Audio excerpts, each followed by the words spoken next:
we get started, if you could please silence your cell phones.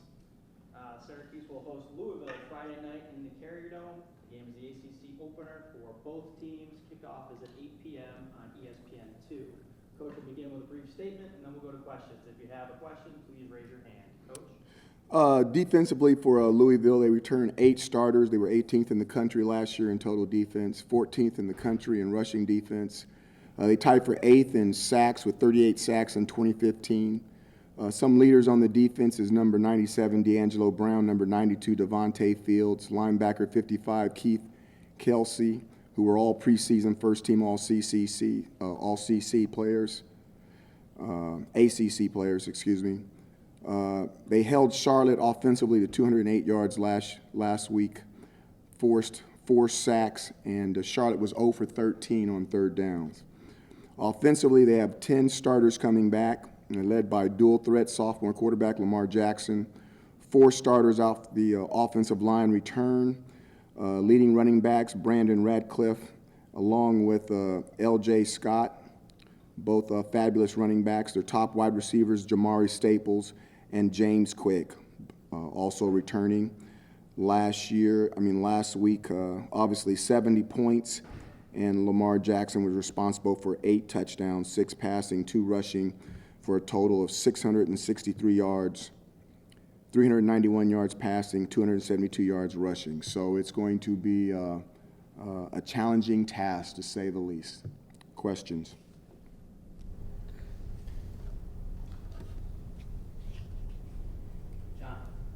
What have you seen from watching last week's team and last season out of Louisville's front seven? Do you think makes them so effective?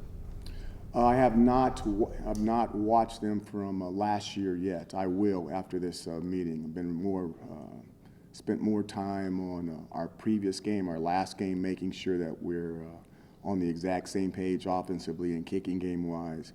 And then I've got the Charlotte game in my brain, so I have not seen Louisville from last year yet. So you're going to have to ask your question again to me, kind of. I guess just even from just the Charlotte game, you watched that? I have.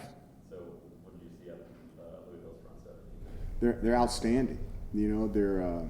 There's nose tackles. They're 1 and 3 techniques. They're rush ends. They're number 55. They're inside linebacker. They're extremely physical. I think their front seven is definitely the strength of that defense. How early can you start preparing for Lamar Jackson? Is there stuff you can do in camp looking ahead to week 2? What's kind of the full process like knowing you're going to face him so early?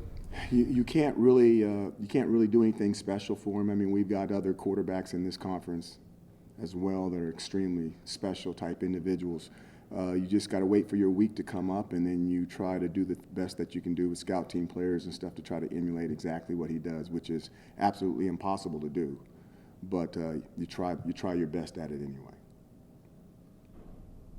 Nico, Coach, good to see you. Hey, Nico. Anything between now and Friday, reviewing your game with Colgate, that may have jumped out at you as something that you'd like to show up this week in practice before you guys play Louisville Friday? Again, just a bunch of little things. It was one of the reasons why I walked in here a tad late up there with the offense, making sure that we cross every T, dot every I. We've seen it once, we've seen it twice, and now they're like, oh, Coach just saw it a third time. We've got to make sure that we have the growth that is necessary from the first game to the second game, because that's going to carry us throughout the season. And we just can't sweep that underneath the rug and get started on a very, very fine Louisville football team. This is not really specific to Louisville, but with you, Sean, and Mike kind of working with the top of the offense, Lynch and Lewis, how do you handle scripting and play calling? What's just kind of that relationship like in games? I'm not going to talk about our procedures in games because a lot of people would like for me to talk about how we do it. It's a very unique style, and we try to kind of keep that stuff in-house so we don't talk about it much. Coach, good morning to you. Good morning. What are you most pleased about after seeing the team on Friday? And how do you see that playing out on this week's game? The things that I thought the team played extremely well. When you're coming from camp, especially our camp, you can have a lot of tired legs, and that first game is kind of difficult.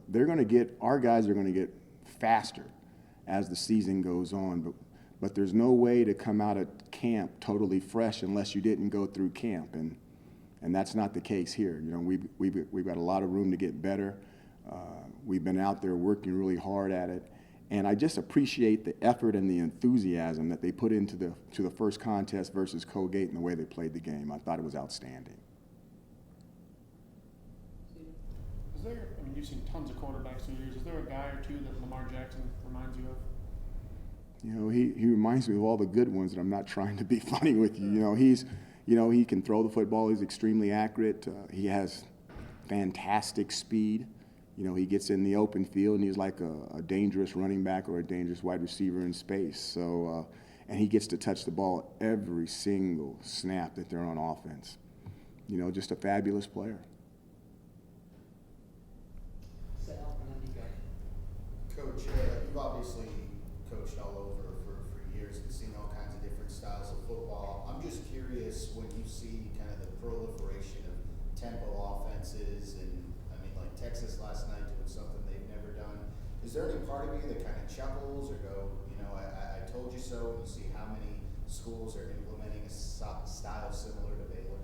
Well, I don't want to talk about those schools, but I think the system speaks for itself, and I think it's, even though there's a common thread, I think everybody kind of grows a little bit differently with their own philosophy on it. But I think the core values of that system are very, very good. Did that make sense how I answered that to you?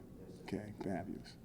In reference to Bo Neal, in all the places that you coach, have you seen a guy take a first collegiate touch like that the way he did? And how impressive is it? I know it's a team effort. The line didn't open the hole. The coach made the cover. Have you seen something like that happen? How impressive was it that he was able to do that Friday?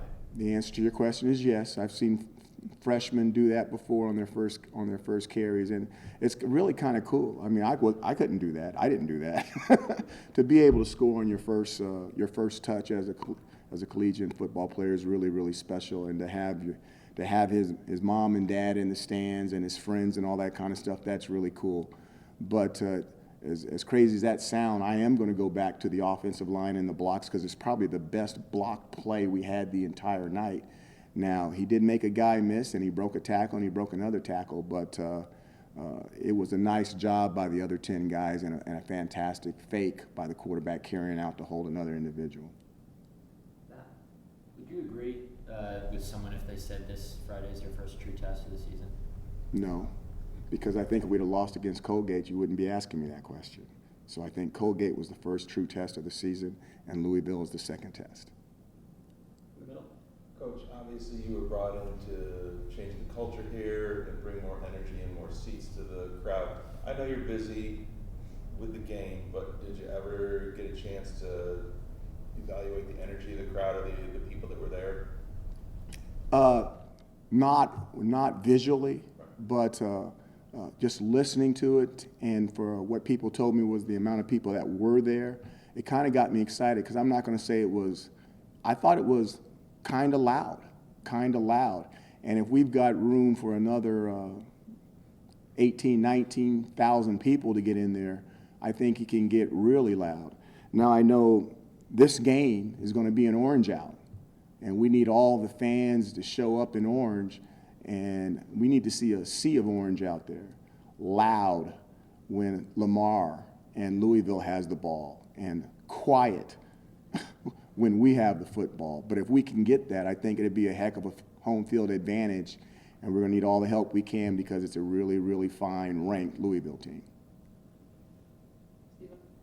There was a package used on defense with, I think, 3 safeties at Allison out there, and maybe Jonathan Thomas with his hand down on a couple third down situations. What do you think that brings? What kind of element are you looking to add with that package? Again, that is Coach Ward, and we do that based off of personnel. Sometimes you may see 3 safeties out there. One of the safeties may not be playing a safety. He could be playing another position. I think one of the big misnomers with coaches is they get locked into certain guys can only do certain thing, which goes back to two-a-days why we had so much position flexibility. We're looking for guys that have certain skills. And regardless of their positions, if they have that skill and it's a play that we can utilize that skill, then we'll do that.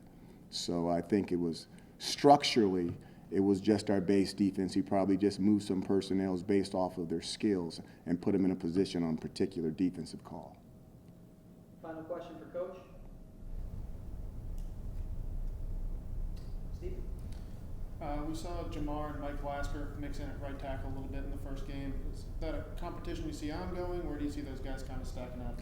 You know, every position is still open on our football team. I think we're always evaluating, we're always grading. I don't think you should say that, hey, this is my job and the backup has no opportunity to get that job. You can't rest on your laurels. You can't do it as a coach. You can't do it as a writer. You can't do it as a sports information director. You got to constantly get better. Okay, we are not going to settle. We don't settle here. So everybody needs to continue to improve so that they can keep the job that they have and have an opportunity to even do better. Thanks, Dino. Thank Thank you, you. Coach. Thank you, guys. My mind is 100.